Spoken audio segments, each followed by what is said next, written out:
তোর বাবা বাজার থেকে কালকে লাউ নিয়ে আসছে। এই লাউ দিয়ে আর ওই যে খেতে থেকে যে মাছ ধরছিলাম টাকি মাছ কয়টা জিয়ে রাখছি, ওই টাকি মাছ দিয়ে লাউ দিয়ে রান্না করব।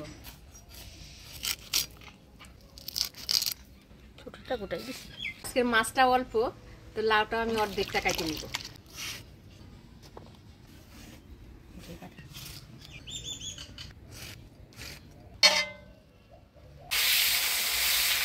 মাছগুলা ভাজি নিলাম, এবার তুলে নেব।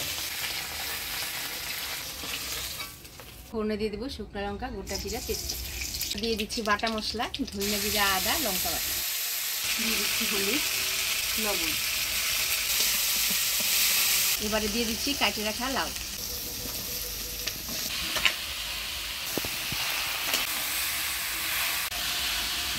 লাউ দিয়ে মশলার সাথে ভালো করে নাড়াচাড়া করে নিলাম, এবারে ঢাকা দিয়ে দিচ্ছি। লাউটা ঢাকা দিয়ে মজিয়ে নিলাম, এবারে অল্প করে জল দিব।